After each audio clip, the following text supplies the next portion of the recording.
अल्हम्दुलिल्लाहि रब्बिल आलमीन वस्सलातु वस्सलामु अला सय्यिदिल मुरसलीन अम्मा बअद फ़अऊज़ु बिल्लाहि मिनश शैतानिर रजीम बिस्मिल्लाहिर रहमानिर रहीम अस्सलातु वस्सलामु अलैका या रसूलल्लाह व अला आलिका व अस्हाबिका या हबीबल्लाह अस्सलातु वस्सलामु अलैका या नबीअल्लाह व अला आलिका व अस्हाबिका या नूरल्लाह।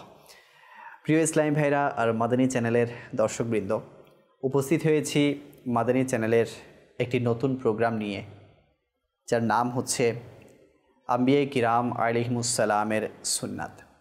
জি হ্যাঁ, এই প্রোগ্রামে আমরা ইনশাআল্লাহ বিভিন্ন নবী রসুল যারা দুনিয়াতে এসেছেন, আল্লাহ তাআলার পয়গাম চারিদিকে ছড়িয়েছেন, তাদের যে বিশেষ বিশেষ সুন্নাতগুলো ছিল সেগুলো ইনশাআল্লাহ আমরা আলোচনা করব। এমনিতে তো আমরা বিশেষ করে নবী পাক আলাইহিস সালাতু ওয়াস সালাম, আমাদের সর্বশেষ নবী, ওনার সুন্নাত নিয়ে ব্যাপকভাবে আলোচনা করি। কিন্তু অন্যান্য যে আম্বিয়াগণ ছিল, অন্যান্য যে রসুলগণ ছিল, ওনাদেরও কিছু সুন্নাতে মোবারাকা ছিল। তো সেই সকল সুন্নাতগুলো নিয়ে ইনশাআল্লাহ আমরা আলোচনা করব।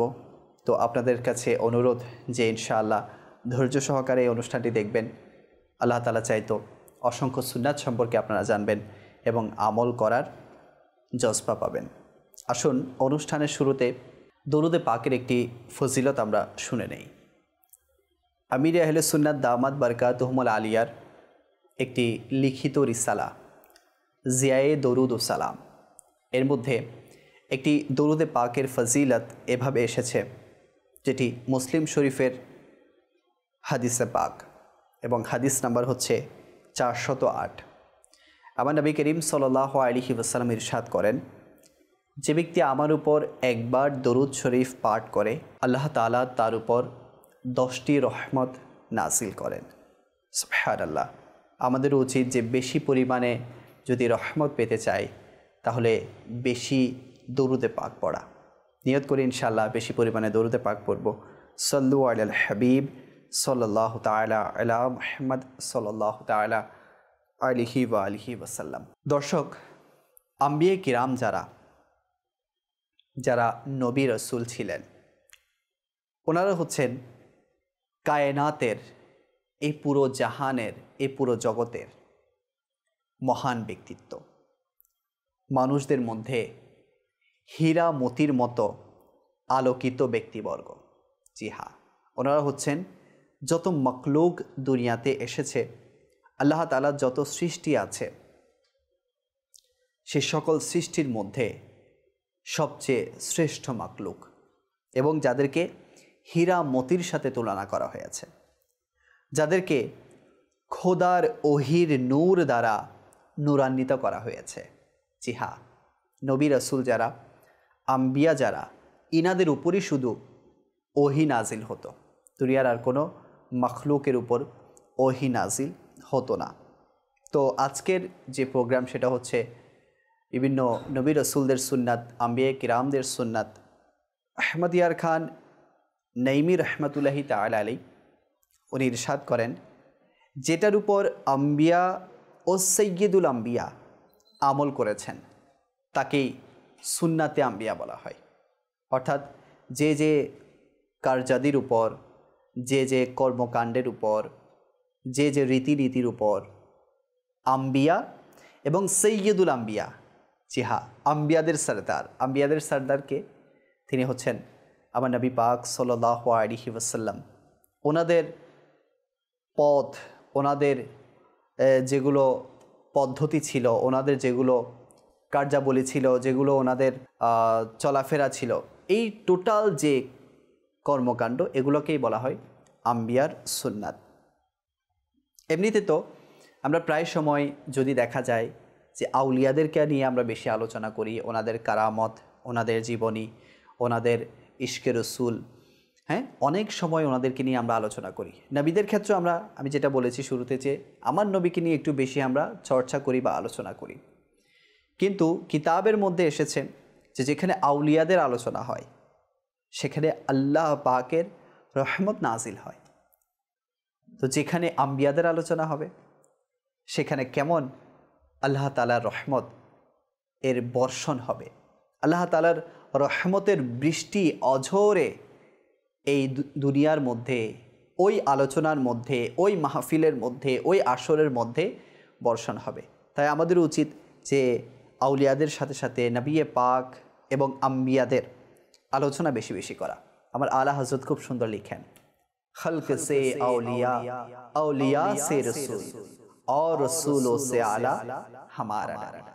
দুনিয়ার মধ্যে যত খলক আছে, মখলুক আছে, এনাদের মধ্যে সবচেয়ে শ্রেষ্ঠ হচ্ছে আউলিয়াগণ, যারা আল্লাহ তাআলার বন্ধু, আল্লাহ পাকের নেক বান্দা। আর খলক সে আউলিয়া, আউলিয়া সে রসুল, অর্থাৎ আউলিয়াদের চাইতে যদি শ্রেষ্ঠ কাউকে বিচার করা হয় তাহলে তারা হচ্ছে আম্বিয়া, রসুল, নবী। আর তাদের চাইতেও যিনি শ্রেষ্ঠ, और রসুলো সে আলা হামারা নবী, আমাদের নবী হচ্ছেন সবচেয়ে বেশি শ্রেষ্ঠ। তো ইনাদের আলোচনা করলে আমাদের উপর আল্লাহ পাকের কেমন রহমত নাজিল হবে। মনে রাখবেন, নবিয়ে পাক সাল্লাল্লাহু আলাইহি ওয়াসাল্লাম সহ যত আম্বিয়া আছেন, যত নবী আছেন, যত রসুল আছেন, এনারা নবুয়তের পর যেভাবে গুনাহ থেকে মুক্ত ছিলেন, ঠিক তেমনি নবুয়তের পূর্বেও ওনারা গুনাহ থেকে মুক্ত ছিলেন। তো আসুন, আম্বিয়া কিরাম আলাইহিমুসসালামের সুন্নাত নিয়ে আমরা আলোচনা করছি। তিরমিজি শরীফের একটি হাদিসে পাক, হাদিস নাম্বার 1000, হাদিস নাম্বার 1000। 4টি জিনিস আম্বিয়ায়ে কিরামের সুন্নাতের মধ্যে অন্তর্ভুক্ত। 4টি জিনিস আম্বিয়ায়ে কিরাম আলাইহিমুসসালামদের সুন্নাতের মধ্যে অন্তর্ভুক্ত। এমনিতে তো অনেক সুন্নাত আছে, কিন্তু আম্বিয়াদের বিশেষ করে 4টি সুন্নাত।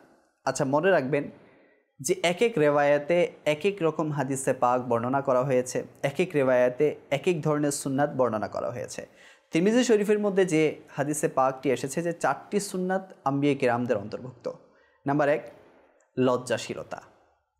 নাম্বার 2, সুগন্ধি লাগানো। নাম্বার 3, মিসওয়াক করা। নাম্বার 4, বিবাহ করা। তো 4টি সুন্নাত সম্পর্কে আমরা শুনলাম। আজকে যে সুন্নাত নিয়ে আমরা আলোচনা করব তা হচ্ছে আম্বিয়া কিরাম আলাইহিমুসসালামের লজ্জাশীলতা। যে হ্যাঁ, আম্বিয়ারা কেমন বাহায়া ছিলেন, কেমন লজ্জাশীল ছিলেন, ওনাদের মধ্যে কেমন হায়া ছিল, লজ্জা ছিল, ইনশাআল্লাহ আমরা শুনব আর এ থেকে আমল করার নিয়ত করে নিব ইনশাআল্লাহ। মুফতি আহমদ ইয়ার খান নাইমি রহমতুল্লাহি তাআলা আলাইহি লজ্জার সংজ্ঞা দিতে গিয়ে বলেন, লজ্জা হলো ওই কাজ যা মানুষকে খারাপ কর্ম থেকে বিরত রাখে। লজ্জা হলো এমন জিনিস বা লজ্জা হলো এমন বিষয় যা মানুষকে খারাপ কাজ থেকে, খারাপ কর্ম থেকে বিরত রাখে। জি হ্যাঁ, যার মধ্যে লজ্জা আছে সে কখনো খারাপ কাজের দিকে পা বাড়াবে না। যার মধ্যে লজ্জা আছে সে কখনো খারাপ কাজ করবে না। যার মধ্যে লজ্জা আছে সে কখনো বেহায়াপনা করবে না। যার মধ্যে লজ্জা আছে সে কখনো গুনাহের দিকে পা বাড়াবে না। যার মধ্যে লজ্জা আছে সে কখনো ফিল্ম, ড্রামা, নাটক, সিনেমা এছাড়া আরও অনেক যে গুনাহ আছে, অশ্লীল কর্ম আছে, সেগুলোর দিকে যাবে না। তো আমরা বুঝতে পারলাম যে লজ্জা হলো এমন বিষয়, লজ্জা হলো এমন জিনিস যা মানুষকে খারাপ কাজ থেকে বিরত রাখে। আচ্ছা, এখন লজ্জা 2 প্রকার। লজ্জা 2 ধরনের হয়ে থাকে। কেমন? যেমন একটা হচ্ছে মখলুক থেকে লজ্জা, একটা হচ্ছে খালিক থেকে লজ্জা।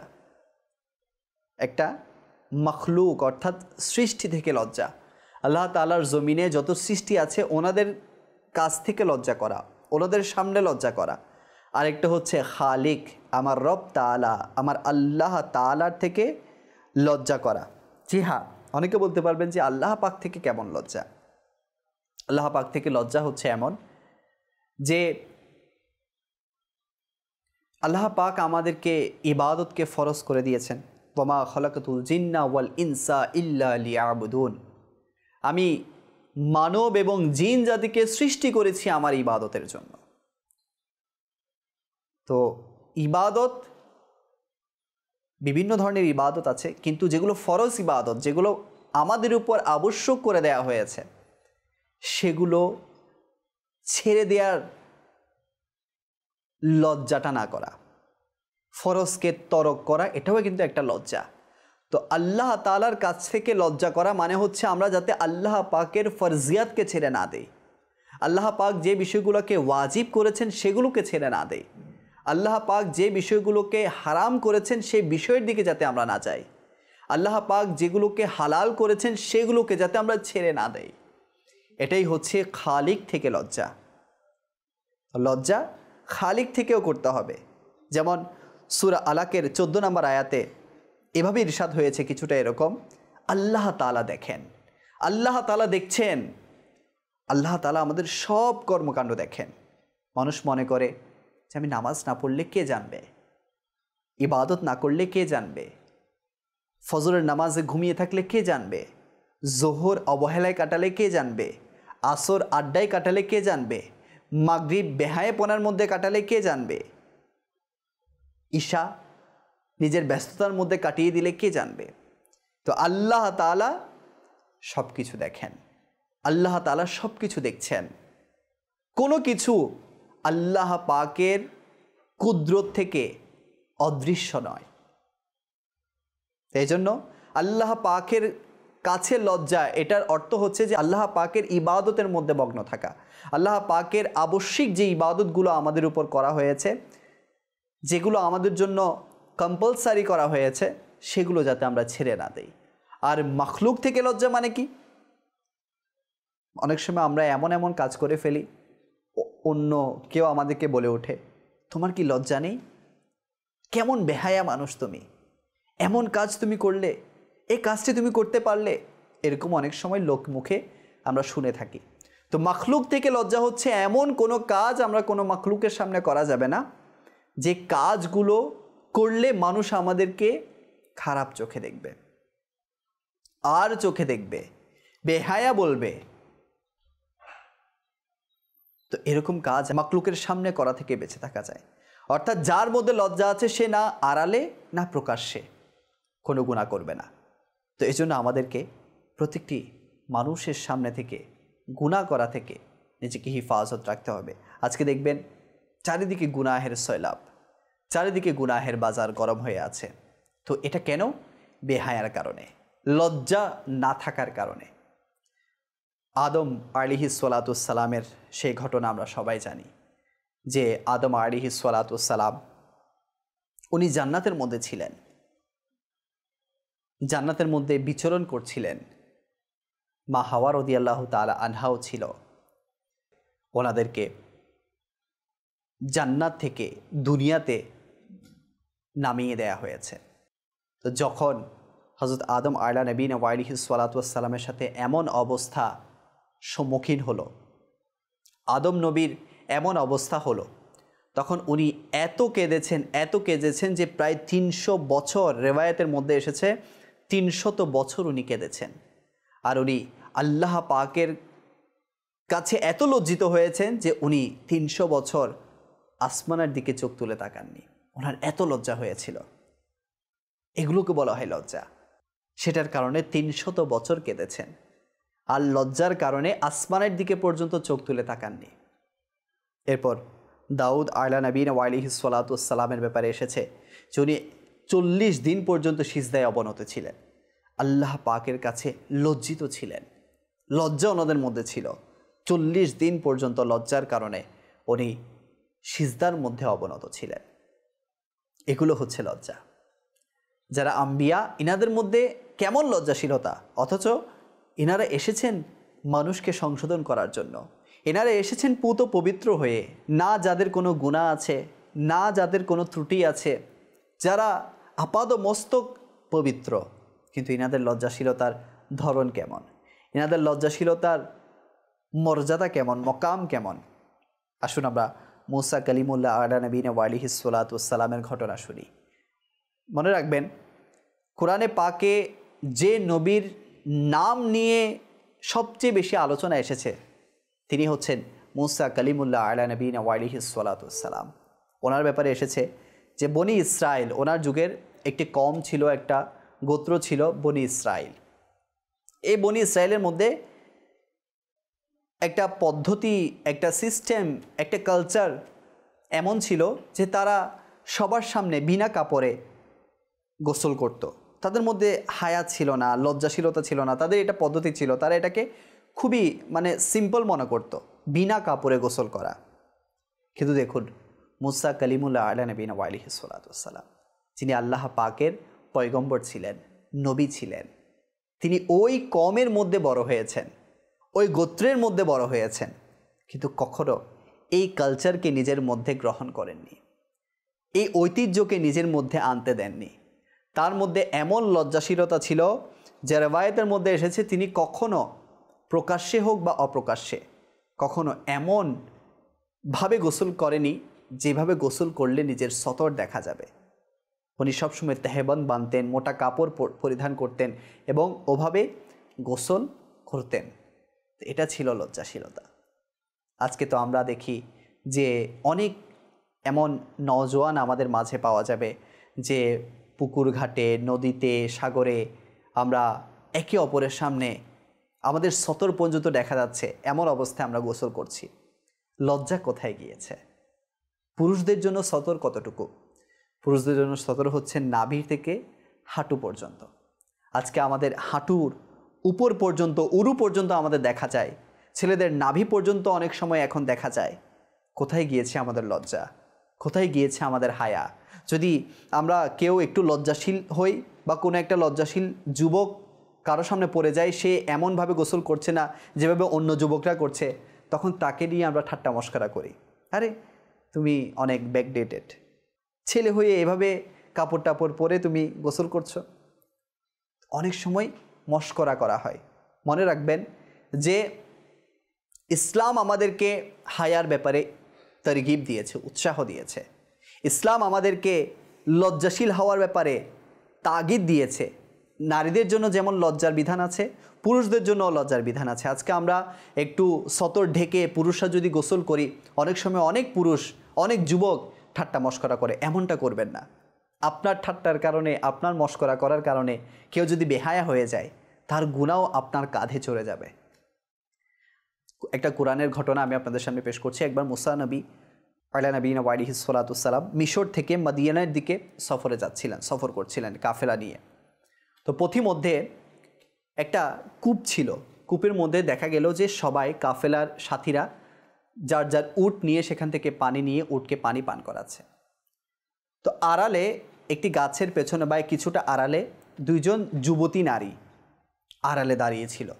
কেন দাঁড়িয়েছিল? যে কূপ একটা, তো এখানে অনেক ভিড়, এখন ওনারা কিভাবে আসবে? এখানে সবাই পুরুষ, পুরুষের মাঝে কিভাবে নারীরা প্রবেশ করবে? যুবতীরা লজ্জার কারণে আড়ালে ছিল। তো এই বিষয়গুলো মুসা নবী খেয়াল করলো যে দুইটা যুবতী নারী আড়ালে দাঁড়িয়ে আছে, পুরুষদের কারণে তারা আসতে পারছে না।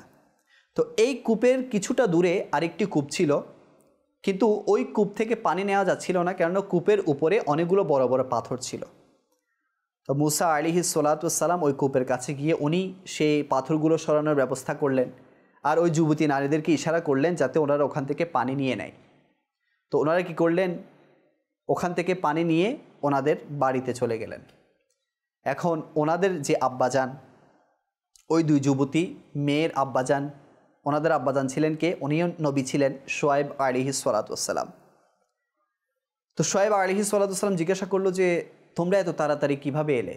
প্রতিদিন তো তোমাদের অনেক দেরি হয়, আজকে এত তাড়াতাড়ি কিভাবে এলে? তো ওই যুবতী মেয়ে দুইজন পুরো ঘটনা খুলে বলল যে এমন এমন একজন ব্যক্তি আমাদেরকে সাহায্য করেছেন।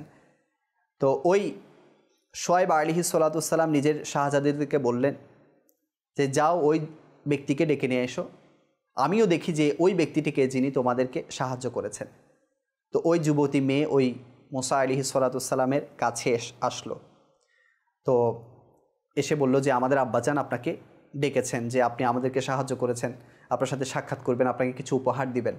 তো মুসা আলাইহিস সালাম বললেন যে আমার তো উপহার লাগবে না, কিন্তু ঠিক আছে, আমি আপনাদের আব্বাজানের সাথে দেখা করব, যেহেতু তিনিও নবী ছিলেন, শোয়েব আলাইহিস সালাতু ওয়াসসালাম। তো বললো ঠিক আছে আমি যাব, কিন্তু আপনারা আমার পেছনে থাকবেন, আমি সামনে থাকবো, আপনারা আমাকে পথ চিনিয়ে দিবেন যে কোন দিকে যেতে হবে। আর ওই যুবতী মেয়েরা ওনাকে ডিরেকশন দিল যে কোন দিকে যেতে হবে, আর উনি সেভাবে যেতে লাগলেন। তো দেখুন মুসা নবীর কেমন লজ্জাশীলতা, যে যুবতী নারীর সামনে সামনে উনি হাঁটেননি, যুবতী নারীদেরকে পিছনে হাঁটিয়েছেন, নিজে সামনে চলেছেন। আজকে তো আমরা মেয়েদের সাথে পেছনে পেছনে চলার চেষ্টা করি, বেহায়াপনা করি, মেয়েদেরকে সামনে রেখে নিজেরা পেছনে চলে বিভিন্ন এমন মন্তব্য করে থাকি যেগুলো আলামান ওয়াল হাফিজ বলার মতো নয়। এজন্য রাস্তায় হাঁটার একটি নিয়ম হচ্ছে যে মহিলাদের সামনে হাঁটা, মহিলাদের পেছনে হাঁটা নয়। আর মহিলারা যে রাস্তা দিয়ে চলবে, যদি আমি পেছনে থাকি তাহলে আমি সাইড কেটে সামনে চলে যাব। অনেকে তো এমনও দেখা যায় যে মহিলারা কথা বলছে রাস্তার মধ্যে, মাঝখান দিয়ে অনেক পুরুষ চলে যায়। এগুলো বেহায়ার লক্ষণ।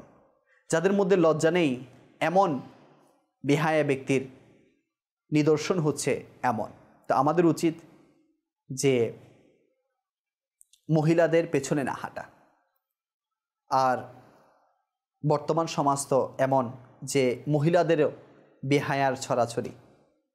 তাদেরকে যেভাবে ইসলাম পর্দার ব্যাপারে হুকুম দিয়েছে, তারা সেভাবে পর্দা করছে না, বাজারে খোলামেলা ঘোরাফেরা করছে, নিজেদের সতর দেখাচ্ছে।